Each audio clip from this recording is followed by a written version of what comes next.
Welcome, everybody, to another edition of the Inside ND Sports Podcast. I'm Tyler James, and I'm joined once again by the one and only Eric Hansen. Together, we cover Notre Dame football, recruiting, and more for InsideNDSports.com on the Rivals Network. Spring football is over at Notre Dame, and the Irish are hot on the recruiting trail. As we're recording this podcast Tuesday afternoon, the Irish have landed their sixth commitment in 12 days, with four-star wide receiver Micah Gilbert joining ND's third-ranked 2024 class. Notre Dame's also been dealing with a wave of transfer portal defections since the Blue Gold game, with quarterback Tyler Buchner, linebacker Prince Colley, and running back Logan Diggs exiting the program. Now we'll see what kind of additions Notre Dame can make through the portal to maybe replace those guys. And with those topics in mind, we wanted to pick the brain of Rivals National Recruiting Director Adam Gorney. Adam, thanks for joining us. Yeah, of course, guys. Adam, let's start on the transfer portal front. How did sort of the number and caliber of entries in this April portal window match up to your expectations? Yeah, it was actually a little surprising that it was so busy, but that's probably just my naivete on the topic and just trying to figure it out through this whole first year. Once spring practice, and then especially spring games happened, you knew that it was going to be really, really busy. Guys felt that they were third string and not moving up. Guys were unhappy with their positioning. Coaching changes. They had a spring full of coaching changes that didn't click. And so now with this outlet to just jump right in there and go somewhere else so quickly, it was pretty busy. There was nothing like that first window, but it has been incredibly busy again. I rank all of the transfer portal guys for Rivals, and about every third day, I'm getting about 90 new guys to rank. So it has been very busy, will continue to be busy. Obviously, we'll slow down now that spring games are essentially over with Oregon this past weekend. But, you know, I'm sure it'll pick right up pretty soon. Okay, Adam, as far as the transfer portal, Jonas Gray, a former Notre Dame running back, tweeted this the other night, and you probably saw it, where he said, you know, I wasn't playing early in my career. I wondered if the rules had been different, if I would have jumped in. I'm really glad I didn't. Do you think the newness of it is helping foster these huge numbers? Do you think there will be some self-correction at some point where maybe guys aren't as quick to jump in, or is this our new normal? Yeah, I think, you know, the two or three classes behind this whole first class is going to see just how well it worked for some and how poorly it worked for others. I mean, if you look at the transfer portal, and there are the tremendous success stories there. But Caleb Williams was going to be good at Oklahoma, or if he transferred to USC. You know, Spencer Rattler did get a second chance at South Carolina. He probably wouldn't have been the starter at Oklahoma anymore. And you know, I think there are just a lot of factors that play into this. A lot of guys are going to jump around and not find success anywhere, and just keep kind of doing this. I can tell you for sure that NFL teams are looking at this and saying, wait a second, if you're not starting from day one, you're in the portal the next day, and now, you know, what does that mean for you? I think that's going to be an issue with this as well. Are you going to literally leave, you know, Notre Dame for an opportunity somewhere else? Turn down that degree. Stanford, are you going to leave Stanford for an opportunity somewhere else and turn down that degree? Those are the issues that people are facing now. But as you look, you know, at the transfer portal as it stands right now, the number one player in our transfer portal rankings has been at two schools already and hasn't even played a full football season. Travis Hunter. You know, we'll see how he does at Colorado. It's still Colorado. How good are they going to be? Aaron Anderson is a kid that, you know, went to Alabama over LSU, got hurt, now transferred back to LSU. Bear Alexander was a guy at Georgia who was starting to have some success. Could be, you know, defensive tackles at Georgia have been picked in the first round in at least the last two drafts. He transfers to USC. So there are guys that, you know, have kind of worn out their welcome or just had no traction going and needed a fresh start. And then there are guys who are just like, you know, maybe I'll take the money elsewhere instead of staying at a place. And then I think, like Jonas said, he's happy he stayed. You know, he didn't have a pro career out of it. A lot of these guys moving around or trying to have, the next step to a pro career. Some will and some won't. I don't know if they're, even in life, the saying, like, just moving somewhere else doesn't mean you're still not going to have problems, so you're still going to have issues wherever you transfer, of other players better than you or a coach that you don't like. And so, just leaving for a new fresh start isn't always the answer. One particularly interesting exit for Notre Dame was Tyler Buchner, the quarterback, and I think even more interesting was his decision to go to Alabama. What are your thoughts on him sort of taking on that challenge and his potential to maybe be the eventual starter at Alabama? Yeah, my feeling on this, and this is something, this that speaks to recruiting rankings, how high school stats shouldn't play and be the be all end all of all rankings. When he was in high school, he was a very talented kid, but he played against nobodies. Like, honestly, some of the worst competition you could find maybe in the country. And so he racked up stats, and this kid is very talented, but going to Notre Dame, is a different ball game. And then, we saw what he did there. He flashed sometimes. He looked terrible sometimes. I mean, I think that's probably fair to say. And this isn't coming from a Notre Dame fan. So, there was that moment where you're like, man, Tyler Buchner is a really talented kid. And then that moment was like, my God, why did he do that? That was kind of the feeling as you were watching Tyler Buchner on the football field there. Now you're taking that and moving him into the elite of the elite, where it's either national championship or bust. And okay, I mean, I think more than anything, it speaks to his comfort level with Tommy Rees. I think that's one of the things.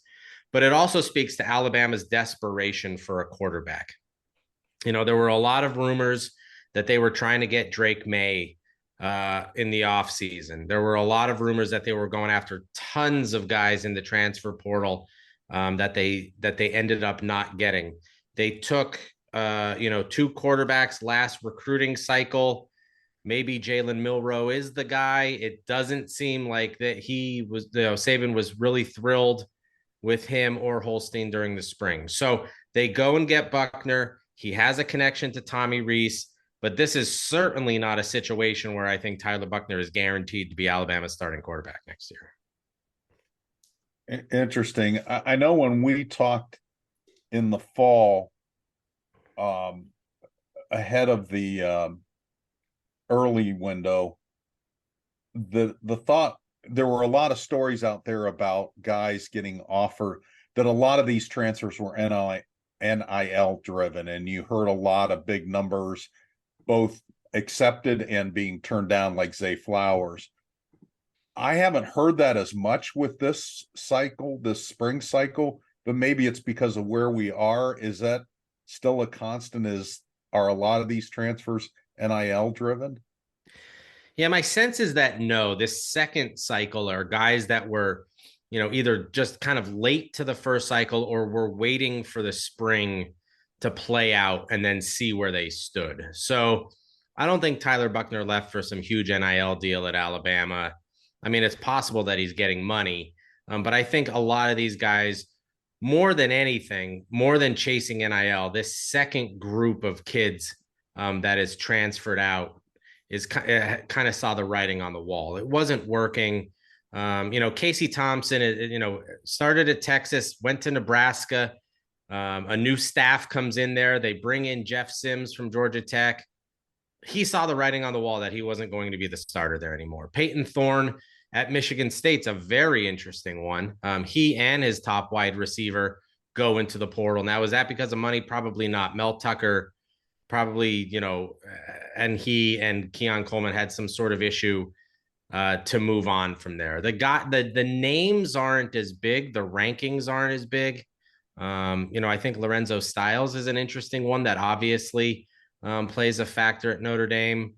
That is sort of one of the bigger ones that you say Was he just unhappy that he was moving to defense? Was his heart somewhere else? What was going on there? But my sense is that that first group, and especially some of the guys that actually went back to their first schools, were NIL deals. I'm almost certain Jordan Addison was an NIL deal to leave Pitt to go to USC. And that's part of recruiting now, is like, okay, who's playing well? What do we need? And what kind of money do we have to put together for us to get these guys there? This second group is probably guys that were like, let's give it 3 more months, talking to dad at home, talking to your handlers at home, talking to your old high school coach. Let's give it 3 more months. If it doesn't work out, we have that window. If it does work out, we can stay.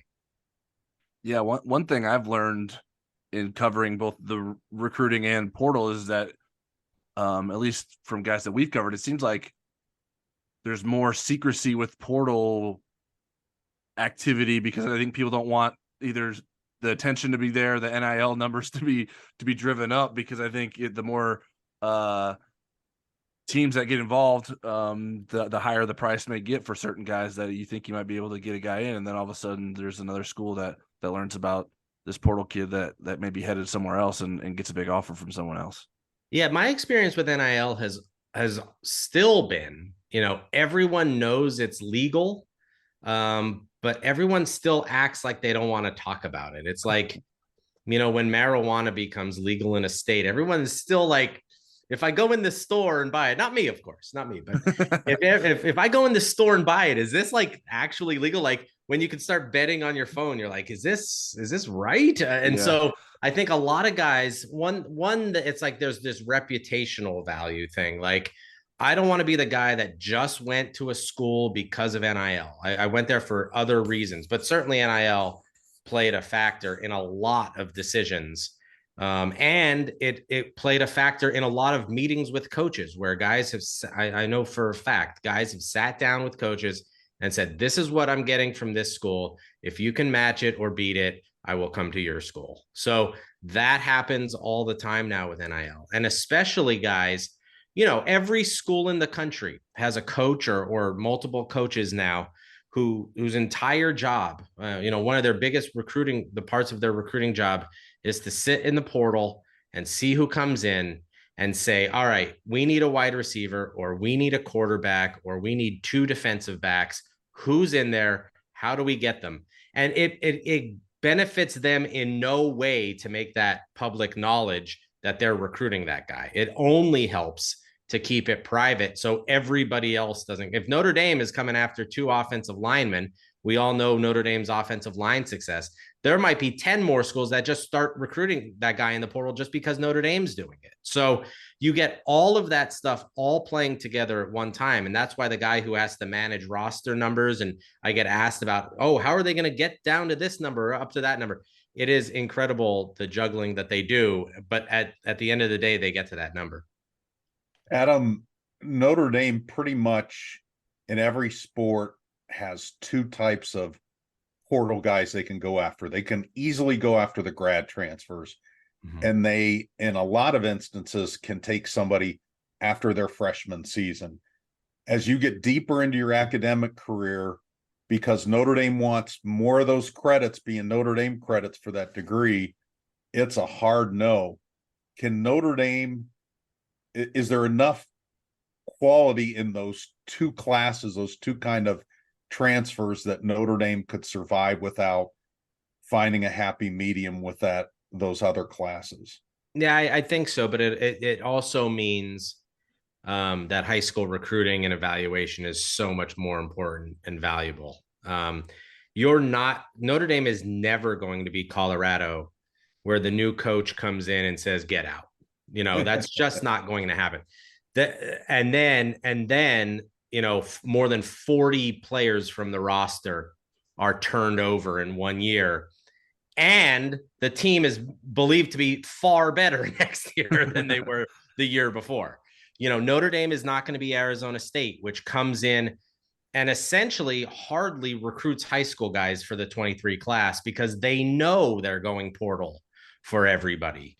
And so that makes quarterback recruiting challenging in the sense of, I either need to develop this guy or I'm a little screwed in terms of the numbers and who I can get. Now, that being said, there will always be the Sam Hartmans out there that will come in, 1 year and do really, really well, and you'll have a lot of success, and it'll be a tremendous upgrade.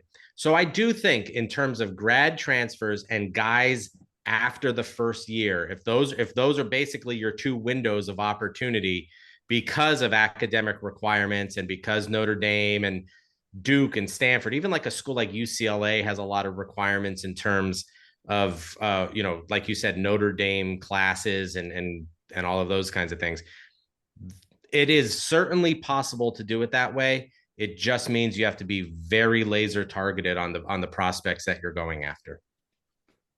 Adam, in Notre Dame's recent recruiting streak here, Kennedy Urlacher is someone that falls into your area of expertise. What do you think that Notre Dame got there? And is he the type of player that's worth? I know we have him as a 3-star, but is he the type of player worth taking a shot on? Yeah, absolutely. And he is someone that I want to see one more time, maybe twice. But he's certainly in that 4-star consideration for a number of reasons. For anybody that doesn't know, he is Brian Urlacher's son. I saw Kennedy Urlacher played. Chandler played in San Diego last year. I was at that game and Brian was there. Still looks like he lifts a lot of weights. Definitely got the neck thing going. He could still have that neck roll going. So in terms of Kennedy, though, he is a hard hitter. He likes to go after people. He's a physical kid, definitely smart. And what I said is he's opportunistic. Like the ball's on the ground, he's going to pick it up. He sees a little out route, he's going to break on it. He's going to knock that pass away. A guy's coming across the middle, he's not going to get there early. He's going to get there on time and make the hit. Like he's just always sort of in the right place at the right time. I give him credit for that. It's not luck. It's, kind of knowing the game and studying it and those kinds of things. Where I have a question is, can he turn and run in the open field and close on receivers down the sideline? Is he physical enough, when people are coming across the middle, or is he going to bounce off people, or is he going to knock them down and put the fear of God into people? I think the speed factor is my only question. That's why I want to see him in his senior year. But in terms of a guy who's really smart and really opportunistic, I love the kid. I know that you haven't probably followed Steve Angeli's development at Notre Dame, but just looking at Angeli and Kenny Minchey, if you're Marcus Freeman and Buchner and Piner out the door, so you have Hartman, Angeli, and Minchey, would you be comfortable going into the 2023 season with just those three? Yes, but I would make sure that Sam Hartman got the ball out very quickly or handed it off. That's how I would feel about that. Minchey, in his high school career has been injured at times, but when he's on the field, he's a stocky kid. He could take hits, and at Elite 11 last year, he really zinged it around and was really special. I thought, he was a guy at that time was committed to Pitt. And I had, heard from a bunch of Pitt fans. I'm a Northeast Pennsylvania guy, so Western Pennsylvania is, whatever to me. But, he was definitely a kid who I thought we had underranked, and was really, really impressive there. So I would not be surprised if he was sort of first in line after Hartman. But like I said, I would make sure that Sam Hartman was upright a whole lot, didn't take a lot of hits, because there's going to be an adjustment period for any quarterback at that level. And I do think that there is significant drop off from Hartman to either of those other two guys.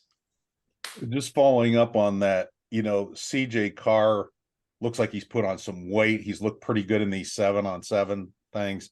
I'm wondering where you think his development is in terms of at least being in the 2 deeps, maybe in 2024.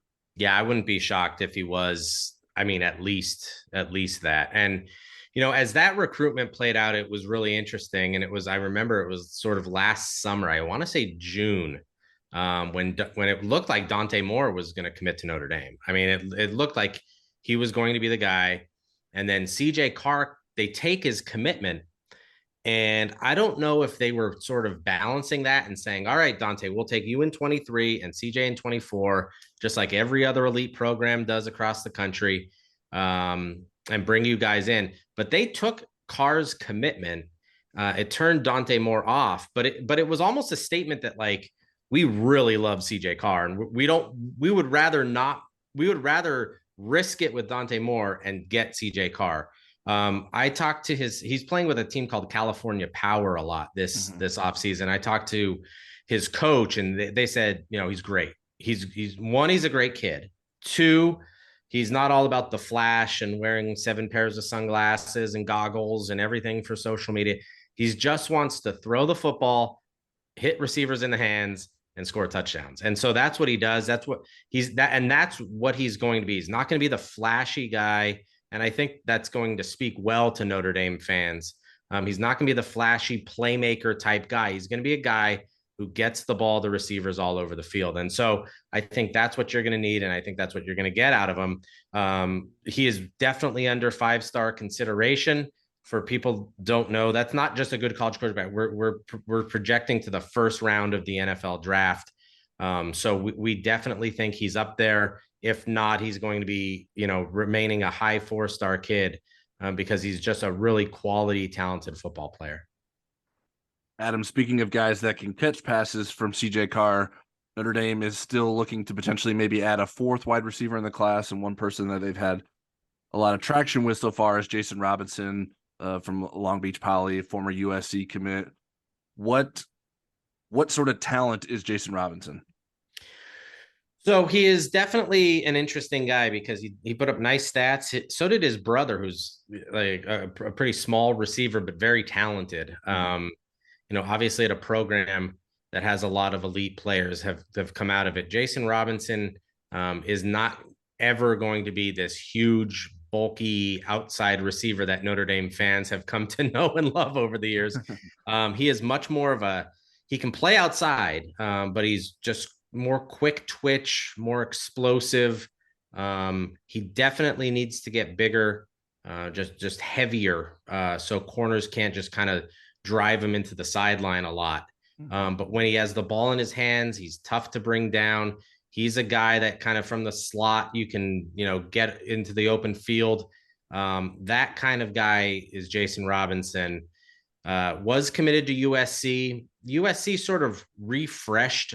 That's the word I think I want to use. Kind of refreshed their recruiting class. Kind of wanted to look at everybody that wasn't a Lincoln Riley commit and was a Clay Helton commit. He was one of those guys. He certainly wasn't dumped, but it was like a refresh of their class. And so, he's kind of looked at schools all across the country, but Notre Dame is going to be one of them, a guy with a lot of speed and playmaking ability. Adam, when we talked to you last, you were getting ready to have another look at Brennan Vernon in the all-star setting.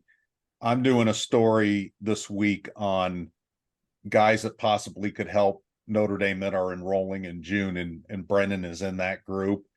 And I'm wondering, what did you learn from that all-star setting that would make you feel he's either plug and play ready to compete for a 2-deep spot, or maybe not so much? Yeah. So Brennan Vernon's a really interesting guy, and he is easily one of the best looking kids in the entire 2023 class. Like, he is a phenomenal looking kid. He's all of 6'5". He's all of 260 pounds, no bad weight, twitched up looking. He looks like Joey Bosa in person, maybe not as bulky, but he's going to get there. When we saw him in San Antonio, and I would be interested to see how he performs at Notre Dame practice, he either won the rep easily, like blew by the offensive lineman, or once offensive tackles got their hands on him, he had no second move and just stopped. So it'll be interesting to see if that was just some sort of weird adjustment to national competition, And a lot of times, and to be completely honest, a lot of times guys from the Midwest who end up being first round draft picks go there and they've dominated so easily in high school. And now they're going up against some badass kids from the Southeast and Texas. And they don't know what to do with themselves when they don't win every single rep. And so maybe it's something that he needs to be taught, a counter move, a second move, continuing to kind of battle. It's not, I don't think it's a motor issue because he can get going. It was just really like, oh my God, someone is stopping me. I don't know what to do with myself. And I think that will need to be taught into him when he gets to Notre Dame. Well, he will get a great opportunity with either Joe Alder or Blake Fisher. Yes. Right off the bat. Yes. I think that will be the best thing for him is going up against Joe Alt, who's, definitely a first round level NFL draft pick, and Blake Fisher, who's developing into one, is to go up against these guys. And then after practice, be like, what do I need to do to get better? How do I get better in that sense? Because from a physical standpoint and an athletic standpoint and just the look, he looks super elite. Adam, I have one more individual person I wanted to ask you about, and that's Kyngstonn Viliamu-Asa, a linebacker out of California that Notre Dame is in the top 3 for alongside USC and Ohio State.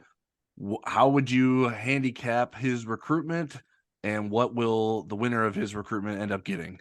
Yeah, my feeling is that Notre Dame and Ohio State lead, and then USC would be third right now.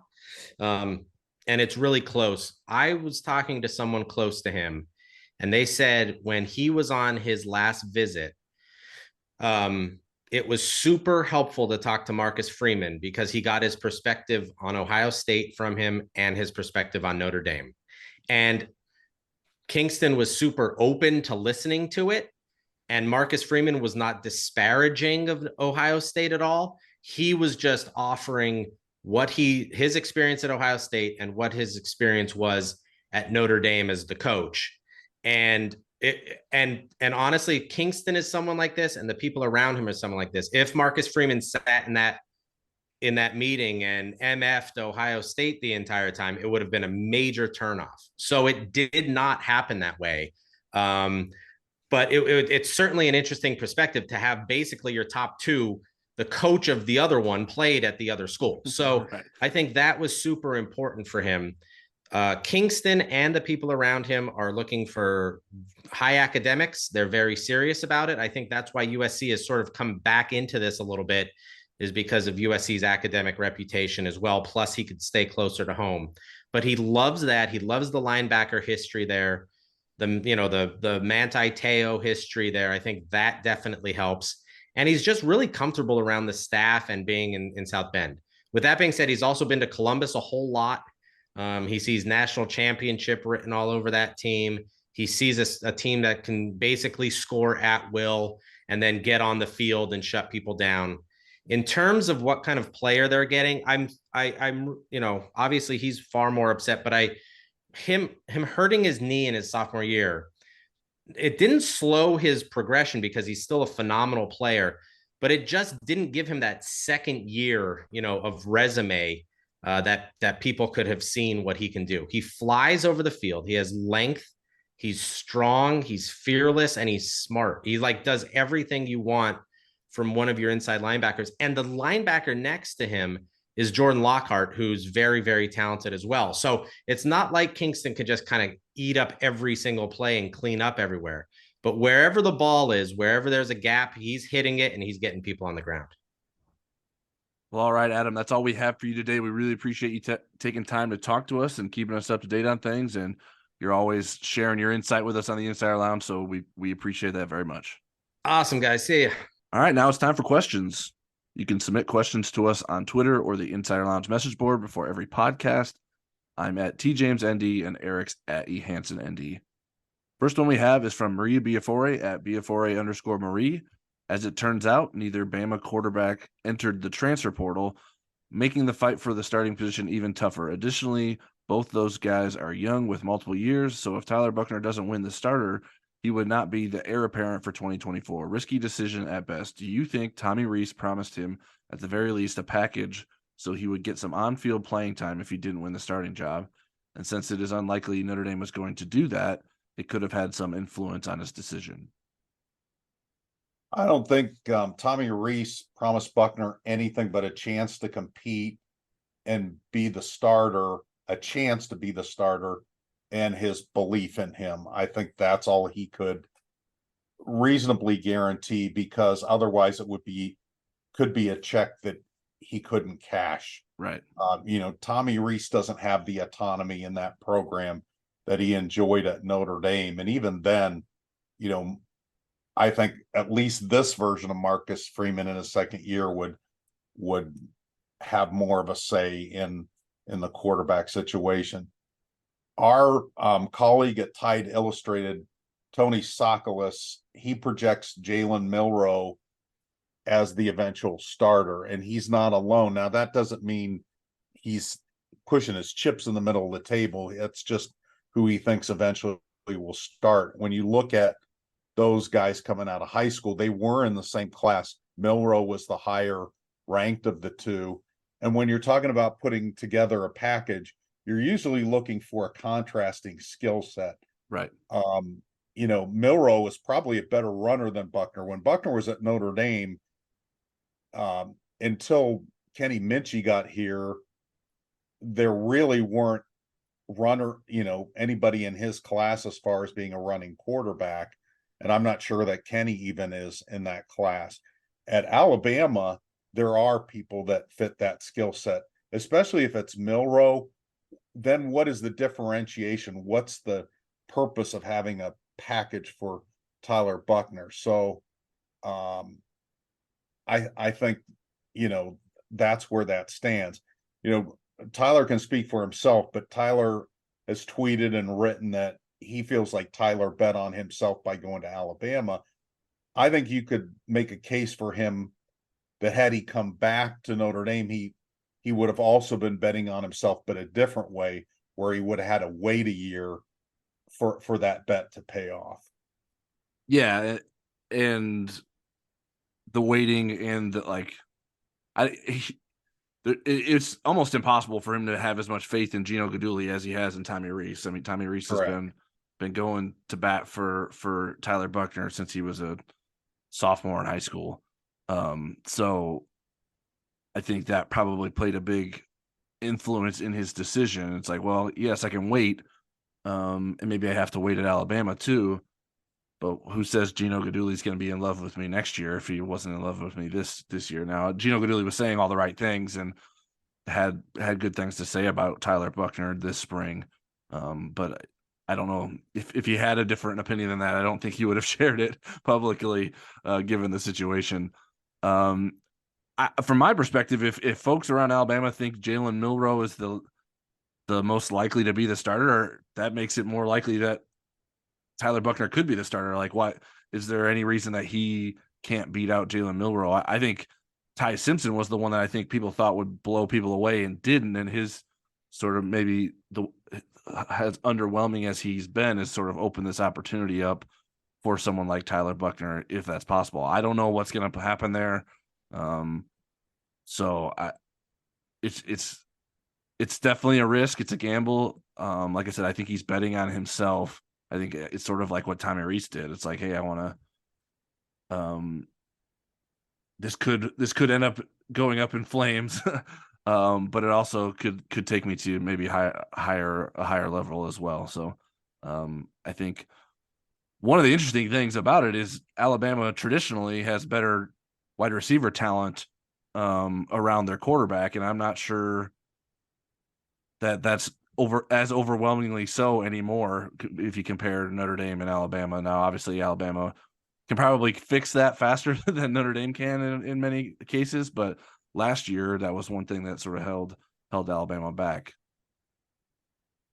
All right, next question is from @MikeDevoy1. Logan Diggs jumping into the portal was quite a surprise. Any insights on what was behind his move?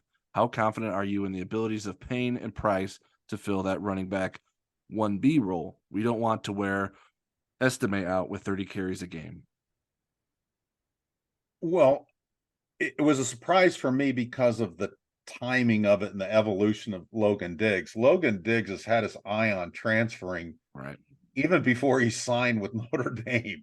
I mean, he was wrestling with his decision right up until the signing day. He was wrestling it beyond signing day. It was a constant last off season.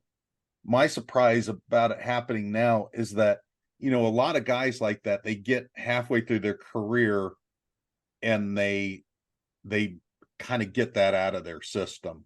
And when I had a chance to talk to him the other day during spring practice, that's the vibe that I got from Logan, was that, school was still hard, distance was still hard. But I've got the support system, the culture around me to support me. And then all of a sudden he was in the portal. So, maybe the footsteps behind him spooked him a little bit. I think if they're all healthy, Payne, Price, and Love will fill in fine. I think Diggs is a loss. I mean, he's got savvy, he's got fearlessness, he's got experience that those guys don't have. But I do think there's a lot of talent in that group. So I think as long as there's not another injury in the running back core, that Notre Dame will be pretty darn good at running back. Yeah, I think that there's a certainty that you have with Logan Diggs on the roster of like what he can give you that you won't have without him, and that will be missing from this running back group. Now, if Jadarian Price proves to be healthy, that's someone that Dylan McCullough likes a lot, and Jadarian Price impressed a lot. So I think that he has a really high ceiling if he can get back to it. And it's Jabron Payne had a healthy spring, but he's someone that has had a extensive injury history in his high school career, and I think was a little bit banged up last year as well. So it's a little bit risky to be sort of betting on those two guys, and I don't think Notre Dame intended on that to be the case. But now they sort of have to with Logan Diggs gone. I think you can still keep Chris Tyree out at receiver, but but I think you have to be more prepared to move him back if necessary, and hopefully Jeremiah Love can sort of get to Notre Dame and be ready to go. I haven't spoke to Logan Diggs about his decision to go. One of my theories is that some of his classmates and teammates that he likes a lot have left as well. So when Lorenzo Styles decides to leave and Tyler Buchner decides to leave, I think it sort of maybe influences a little bit. It's like, why don't I do the same? I don't know why you don't feel as tied down to a place when some of your buddies leave. And like Eric said, it's been something that has been on his mind pretty much since before he even got to Notre Dame in the first place. So it can never be qualified, in my perspective, like as a true surprise, because it's always been something that was possible for Logan Diggs. All right, next question is from @DrewBrennan77. 3 years from now, rank in order who will have the best college career: Prince Callie, Lorenzo Styles, Tyler Buchner, and Logan Diggs. Great question. If we had fabulous prizes, this would be one of the questions that got the fabulous prizes. I'm not sure that 2023 is going to give us the best indication, and that's why you say 3 years from now. Mm-hmm. Buchner may have to transfer a second time. We'll see if that happens. But just based on today, how I think this will go, I'm going number 1 Styles, 2 Buchner, 3 Diggs, 4 Callie. I have 1 Diggs, 2 Styles, 3 Callie, 4 Buchner. So we have quite a bit of variance there. And I think you can make a pretty good case for sort of any order. I think all of those guys have a lot of potential. I think it's certainly some of it depends on opportunity too. Yeah, opportunity, where you go, where you're fit, how you fit in that spot. I think that's why I put Buchner towards the bottom, because I think there's a high variance of what could happen from here on out from his career. Like he could be amazing in Alabama and be put in a great system and have tremendous success, because obviously plenty of quarterbacks have done that at Alabama. But he could also be stuck as the backup and then, like you said, transfer again. And who knows, once you're transferring a second time, I mean, you're in like the Phil Dracovic category. of like, well, yeah, there's a lot of talent and potential there, but like, where are you at in the long run? Wherever Tommy Reese goes, just kidding. I think Diggs is like is to me the safest bet to have the best career. Like, I know what Logan Diggs is already. I think so. That's why I kept him number one. The only reason I didn't put him higher was because I think if he goes to LSU, he could have the potential to get lost there with other great athletes. Sure. Just from a talent standpoint, we'll see. If he's not for sure going to LSU, but that's right where I think he would like to go. Yeah, and then I went sort of back and forth between Styles and Collie at 2 and 3.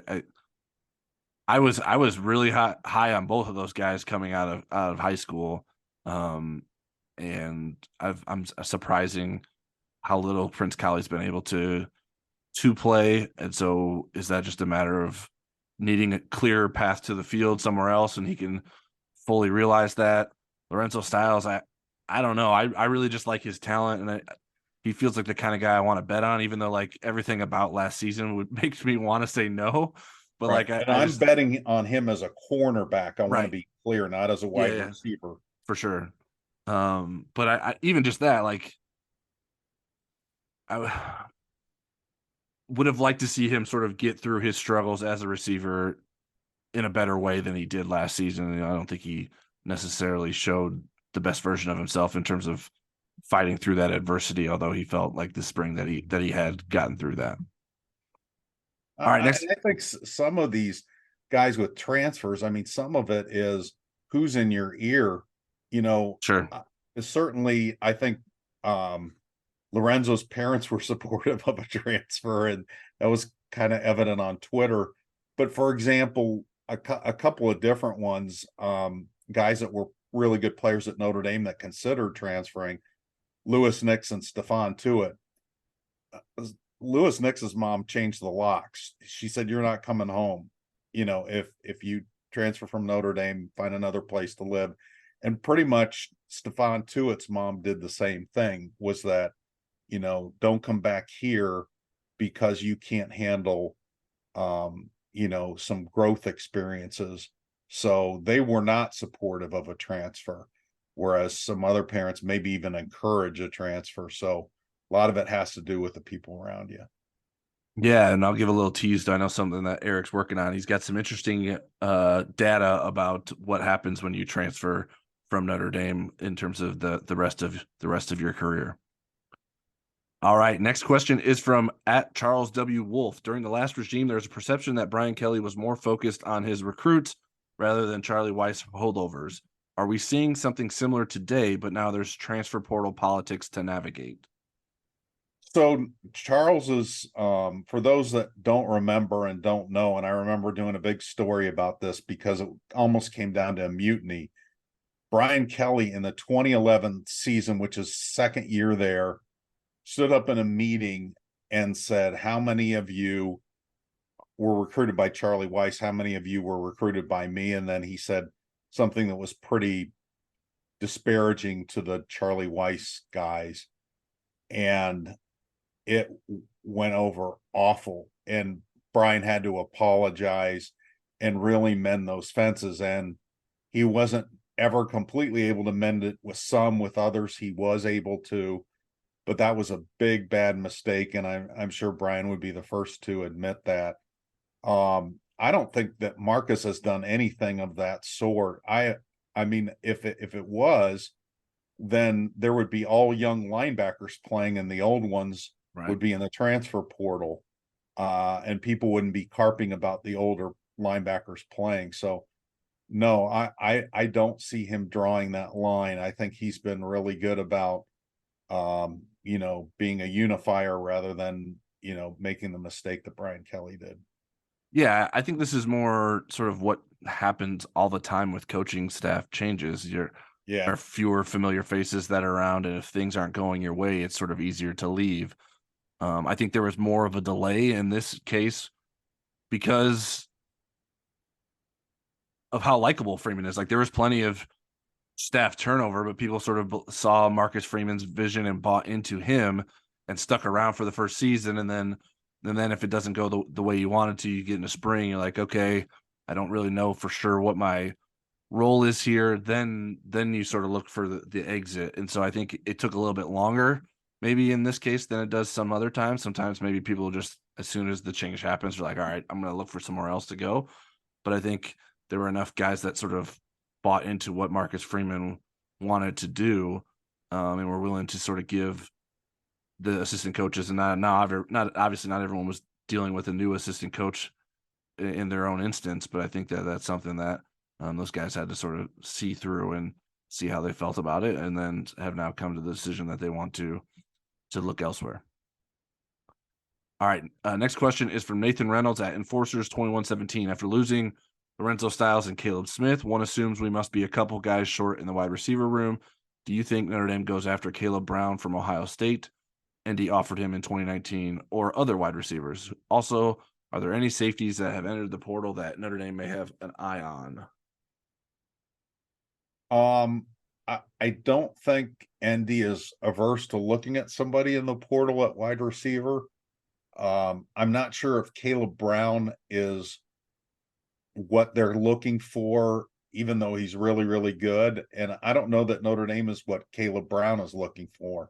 If he wants to play right away, how far up that rotation realistically could he work himself through the summer with no injuries? I mean, I think the starters are pretty established that it's going to be Tyree and Tobias and Jaden Thomas, with Deion Colsey kind of the fourth receiver. And then you think, well, Greathouse and Rico Flores look pretty darn good. You know, is Caleb Brown in a position to at least get ahead of those guys? I'm not sure. And then you look at kind of how the classes are stacked. There's 4 freshmen right now. There's 3 signees, maybe 4, as Tyler alluded to. They could sign 4. He would be ahead of them. He would be in the sophomore class with Tobias. I'm just not sure that it makes sense for either side, even though I like his talent. As far as safeties, again, I think they're going to be pretty hush-hush on it. Ideally, they'd like to find a safety in the portal who has multiple years of eligibility. You know, somebody that just finished their freshman year makes more sense than, and that's a guy that's played some, than a 1-year rental. I don't know that makes as much sense, because then they'd kind of be in the same situation next year. So I don't have names for you, and even just kind of scouring who's out there, I'm not sure that there's somebody that jumps out at me as just an obvious match.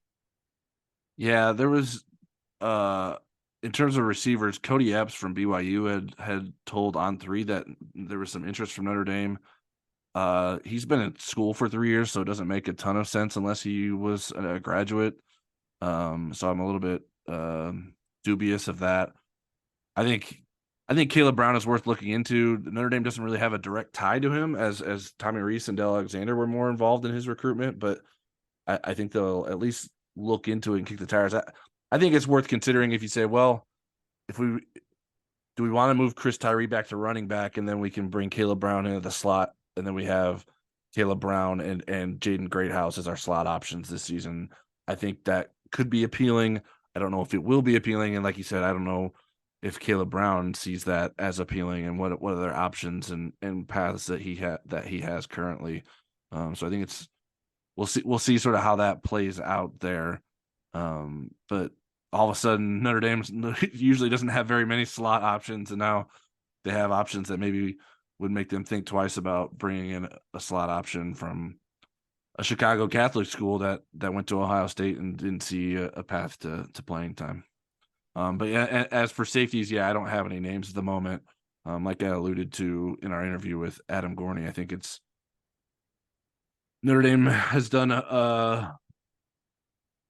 made a very cognizant effort to sort of keep things under wraps as much as it can for as long as it can with portal guys. And so we'll have to sort of keep an eye on that, and we will share what we know when we know it on the Insider Lounge. All right, next question is from at Rousseau 1957. Hey guys, do you think Notre Dame will add a QB this year? I still have nightmares from last year. I think it still needs to be strongly considered if you're talking about adding a transfer or not adding another, you know, trying to get somebody else as a 2024 signee or whatever. So as a transfer, what are you looking for? So it's either a freshman or a 1 or 2 year grad transfer. For me, if you're going to consider that, the easiest sell and the best fit is going to be a 2 year grad transfer, somebody that has eligibility in 2023 and 2024. Because if you just bring in a rental to be Sam Hartman's backup, that person's going to take reps away from Minchey and Angeli. And, how motivated are they going to be if the only way they get into a game is Sam Hartman gets hurt? If you can sell them on the fact that they would have a chance to compete for a starting spot in 2024, then maybe you get a higher caliber of quarterback that would be less of a drop off from Hartman to Angeli, that would win you more games in that scenario. So if there's a perfect fit with that kind of person, I wouldn't be against it. Do its due diligence and see if that makes sense for him. Yeah, it just seems really hard to find the match that makes the most sense for Notre Dame in this instance. And like, of all positions that were like, guys are the most fickle and want the most obvious path to what's next for them. Yeah. I think quarterback is the one. It's like there's only one of us who's going to play unless there's an injury. So it's just such a hard sell. So I don't know. Maybe there is that right guy out there. I don't know. I'm not holding my breath on that one. I think you sort of have to roll the dice, and if Sam Hartman gets hurt, you're not winning a national championship. So I think you sort of just have to sort of bite the bullet there and then go back to the portal next offseason if that's what you see fit. All right, next question is from Michael Kenny at Domer747. The defense has lost several key starters from a defense that improved in 2022. Based on what we saw from spring practice, do you expect the defense to reload and improve again in 2023? What are the biggest defensive strengths and concerns going into the season? I think they have a chance to be better in 2023, but it's not a foregone conclusion.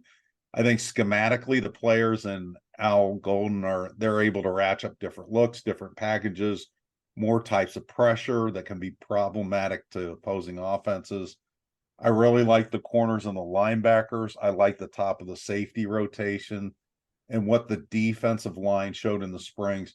My concerns are safety depth. And then what if the defensive line progress stalls? What if what we saw the spring is the ceiling and not the floor for them? Right. And that field end spot, I'm still not sold that they have a difference maker or even a better than average player there. I think they have some guys there. That's the position that concerns me the most. Yeah, I'm not ready to buy into the suggestion that the defense will be drastically improved.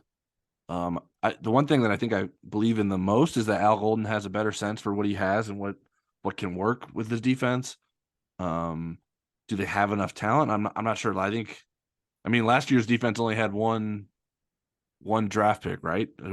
Who was an early round pick, second rounder, Isaiah Foskey, and he played a major role last year. So who's the early round pick this time next year from this defense? Is there one? I don't know that there is. I don't think there is. I mean, Cam Hart is a wild card with that. He could be undrafted. He could help himself a lot with a healthy, great year. But yeah, I mean, I don't see somebody else where you say, boy, that's somebody that has a chance to go on day one or day two. I mean, maybe Riley Mills, if he just explodes. Right. Does what we thought he would 2 years ago, Yeah, but he hasn't. So it's like, well, okay, are we really going to buy into that? I mean, Benjamin Morrison could probably play to that level. But won't be draft eligible. Right, but he won't be draft eligible. But even then, like, one cornerback can't make a defense, like you can avoid one cornerback. Not that I think that that's what Notre Dame's defense is, but even if he was great, he still needs to have a lot of great players around him. So I do think the cornerback position is a strength. I think the linebacker position is a strength. Defensive end, I think it's somewhere in the middle there. I'm not sold. They're not quite a concern because I do like what has happened at the Viper position. And I think they'll be at least okay at the field end spot. My biggest concerns are the safety depth, and depth, maybe even with the number 2 safety. I'm confident in Xavier Watts. After that, it's like, okay, we'll see what else we got here. And then defensive tackle, I like Howard Cross. How high is his ceiling? I don't know. Riley Mills, we always like you said, he has this sort of speculative ceiling that we've always thought he would get closer to, but he hasn't really done that yet. Does he finally reach that as a defensive tackle this year? Maybe we get there at that we saw some signs of life from the defensive tackle depth this spring, but how real is that going into the season? So I think those are the things that I'm probably the most concerned about going into the season with regards to the defense. Next question is from ND Fan in an Unholy Land at Elkman 1966. Do you have any idea why Javonte Jean-Baptiste did not play in the blue gold game? We didn't get a chance to ask about him because there's limited questions in the post game. He was dressed. I mean, he was in uniform. My guess is maybe that something tightened up during warmups and so forth. Because again, he wasn't in the pre-game injury list that we were given. So that would be my guess. Either that or he doesn't like rain. Yeah, no, I haven't done a lot of digging on it, but I haven't heard of anything that was has me in any sort of major concern. I think he was probably just banged up a little bit, and there probably wasn't anything too serious. Otherwise, we would have heard something more about it at this point. Next question is from Marie Biafore at Biafore_Marie. Can you comment on the safety board that is being recruited? Many of the safeties, like Kennedy Urlacher, are not highly ranked. Do you feel that ND is betting on potential with these kids, or do you think they feel that they are incorrectly ranked, or is this the best they can do at safety? As a group of where Notre Dame is with its recruitment, I think it's underwhelming, but there is some potential there. I think that Coach O'Leary has not been a consistent recruiter, even though I don't blame him for the Peyton Bowen thing. I look at recruiting since he's been the safeties coach, and it's a little bit underwhelming. I like Urlacher, but now you need to get some kids committed with more proven production with higher floors. I think if they can add DeJuan Lane to the class, I think that's a nice next step. There's a nice prospect that Notre Dame is looking at, I won't name him, who needs to raise his academic profile if they're going to be able to get him in the class. He's not committed. And the portal is going to be part of this evolution moving forward. So we'll have to throw that into the recruiting too. I mean, I think not only do they need to get somebody from the portal this year, I think they're going to have to get somebody in the portal next year, depending on who leaves after this season, besides Harper, who's a nickel, and DJ Brown. Henderson and Watts are both academic seniors with additional eligibility, but they could certainly choose to leave after this year. Yeah, I think the things that Marie laid out, whether it's Notre Dame's betting on potential, or they think that Notre Dame thinks that they're incorrectly ranked, or is this the best they can do? I think it's a little of all of that, honestly. I think certainly Notre Dame thinks these safeties are better than the rankings or ratings that Rivals has given them. But Notre Dame also went after a number of higher ranked safeties earlier in WIFT, whether there's Peyton Woodyard, Mike Matthews, KJ Bolin, DeMello Jones, Talon Singleton, Corian Gibson. It's not like these guys that they're in good shape with now were their first choices. So that tells you that these aren't these aren't their first choices. Now they may spin it differently. Like, we love this kid all along. We just wanted to see him develop, and that's why we waited. But certainly they've fallen a bit short from their highest of hopes early on in the recruiting cycle. DeJuan Lane, who you mentioned, is Notre Dame's best chance at a 4-star recruit in the class. Notre Dame is in his top 5 currently. He visited in April. Davis Andrews is someone Notre Dame likes, but he's also a 3-star athlete from Utah. I think Notre Dame's sort of answer in this cycle is going to be just throwing numbers at the safety position rather than sort of getting elite guys. They're not going to really sign anyone that people would probably qualify as elite in this cycle. And so we'll see if the recruiting industry has sort of whiffed on these guys, and Notre Dame has a better belief in, or better measure of what these guys can actually do than what they're being given credit for at this point. Next question is from Brian Farmer at Brian F85ND. How are we going to compete in the future, and is ND going to keep making ridiculous schedules? Is Notre Dame all about money and not winning national championships? I read that question this morning when I was uncaffeinated, and the caffeine has not helped it. So my answer would be, I remember when I had my first beer. I think I responded to Brian on Twitter and said, "What did you have for lunch?" Because it was like, wow, what is going on? That was intense and out of nowhere. Yeah, I don't like questions that are that loaded. I mean, that's got that much editorial in it. It doesn't give you anywhere really to go to answer it. And, I disagree with some of the premises. So I think I'm just going to pass. Yeah. I mean, to the second question, like, you can't win national championships without money. So you got to, there's a reason the SEC is so dominant and why they're going to be continuing to be getting loads of cash poured into that conference. And so Notre Dame needs to be competitive financially with those other top programs. And if you want to afford facilities, if you want to afford the best assistant coaches, if you don't want your staff poached, yeah, you have to have money. Yeah, and if you want to be independent, you have to find other ways to money than just being a part of the Big Ten or the SEC and getting millions thrown at you because you belong to those conferences. In terms of compete, how does Notre Dame compete in the future? Do you recruit at a high level and develop players?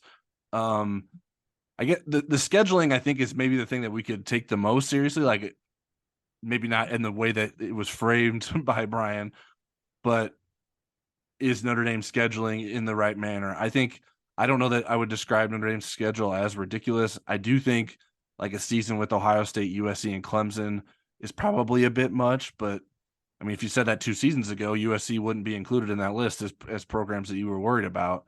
And then obviously in the future, you have the 12-team playoff coming. And so losing a couple games isn't insurmountable as long as you have impressive wins on your resume. So I don't know if that if that is a sufficient enough answer for Brian, but those are some of the thoughts I have on what he has posed for us. Next question is from Alan Sturgill. Any update on the NBC contract negotiations? The best answer I can give you is they're ongoing. They don't usually give progress reports on so forth. The basic, for people that don't follow it, Notre Dame's contract with NBC runs through 2025. They're negotiating for a new media rights deal. They would like to get money that's helps them be in the ballpark of the Big Ten and the SEC and not the other Power 5 conferences, because if there is a huge money gap, as we mentioned in a previous question, then you have a harder time competing, and then maybe Notre Dame gets pushed into joining a conference because they need that kind of money to be able to compete at the highest level. But right now they're ongoing, and as soon as there's something to report, we certainly will. Yeah, I don't have anything else to add to that. And our last question, which I feel was needed after those previous 2 questions, lighten up the mood here at 1 foot down. Would you rather own an eagle, a falcon, or a hawk? Okay, I think I saw something about this on Twitter, or at least like a little movie, but here's my question back, or here's my answer. Which one can iron shirts and clean the bathrooms? That's the one I would pick. If none of them can do that, I would say the eagle, so I wouldn't have to worry about it picking on my neighbors or their pets. So mine was more of a process of elimination here. I think eagles are too coveted. Everyone's about all the eagles. I'm not interested in having an eagle. Here in South Bend, there is a peregrine falcon restoration program, which if you are a local and have watched local news or read local news, you hear about the peregrine falcons pretty regularly. So I feel like if I had one, I'd get too many questions and too many media requests. So I think I would have to, I feel like that would take the enjoyment of having a falcon away. So I went with a hawk. I would be an owner of a hawk, and we would just hang out, and I'd let the hawk go fly around and get some food, and I could say I had a hawk. So I think that wouldn't be too bad. I'm curious what 1 foot down has to say about their bird of prey preferences there. All right, that's it for today's episode of the Inside Indy Sports Podcast. If you don't already, you can subscribe to us on Apple Podcasts, Spotify, Google Podcasts, and other popular podcast platforms. If you like what you hear, give us a star rating, leave a review, and share our podcast feed with someone you know who has a pet bird. That would probably, they're going to love that falcon, hawk, or eagle conversation. So why wouldn't you suggest our podcast for them? Thank you again to everyone who helped push us past 100 ratings on Apple Podcasts. If you leave a review, we will try to read it on the show. We will be live on YouTube Thursday night for the latest edition of Football Never Sleeps. So check us out there if you haven't already. And make sure you subscribe to our YouTube channel, Inside Indy Sports. It's free, so please do us a favor and do that. And if you're interested in our Football Never Sleep show, you can set reminders there. And we've also been putting the audio of that show in our podcast feed as well. And we'll be back next week with another podcast because Eric's already working on lining up a star-studded guest. But until then, stick with InsideNDSports.com for all your Notre Dame coverage needs.